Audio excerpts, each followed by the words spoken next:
Komið sæl og blessuð, ég heiti Friðberg Einar Traustason og ég lofgjörðarleiðtoginn í Lofstofan Baptistakirkja. Þú ert að horfa á Apologia sem þáttur sem við förum yfir ýmis kristin málefni og reynum að svara spurningum ykkar eins vel og við getum. Og spurning sem við erum með í dag hvað lofgjörð í raun og veru, bara hvað hlutverki gegnir lofgjörð í okkar lífi sem kristnir einstaklingar. Og ég held að svona mjög algeng leið til að horfa á lofgjörð í dag tónlist.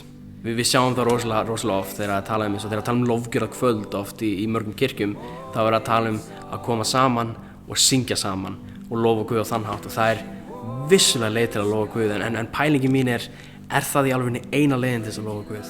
Það eina leiðin sem við lyftum upp hans nafni og lofum hann? Og við skulum kíkja hvað Biblían segir í Rómarbréfinu 12, versi 1-2.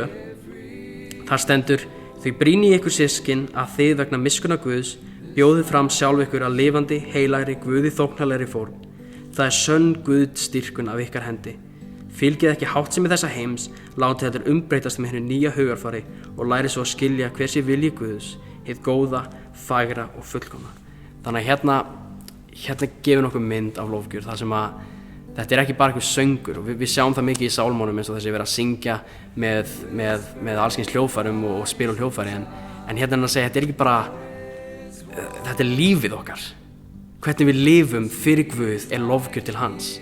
Hvernig við lifum, hvernig við högum okkar, hvernig, þegar kristnir gera góðverk eða hvað sem það sem við gerum, þá á það að vera til þess að lofa Guð og til þess að lyfta honum upp. Þannig að þetta stoppar ekki við tónlist, þetta stoppar ekki þar. Þetta ekki bara, ég mæti á eitthvað lofgjörðarkvöld eða eitthvað sem ég fyrir heim og fyrir að gera eitthvað annað heldur. Þegar ég með fjölskyldunum minni, þá það tækifæri til þess að lofa Guð.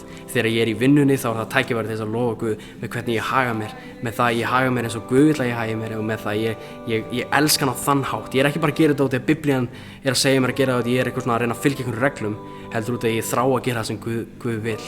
Þegar ég þrá að leggja sjálfa mig fyrir framan hann og ég þrái að gefa honum sanna Guðsdýrkun og lyfta nafnið hans upp, ekki bara með tónlist, heldur líka með hvernig við höfum okkur, líka í hjónabandinu okkar, í vinnunum okkar og í öllu sem við gerum. Það á að vera lofgjörð til Guðs. Takk æðislega fyrir að horfa á þetta myndband. Ef þú vilt að við tökumst á við spurningu sem þú ert með, þá þið velkomið að skila við komment við þetta vídeo. Þú getur einnig sendt okkur e-mail á e-mailið hér fyrir neðan. Ef þú vilt vita meir kirkjuna sem framleiðir þessa þætti, þá getur þú fara á lofstofan.is. Þú ert endilega velkomin á samkomur hjá okkur, við elskum að sjá nýtt fólk. Og ef þú vilt horfa á fleiri myndbönd, þá getur þú ítt á linkinn hér til hliðar.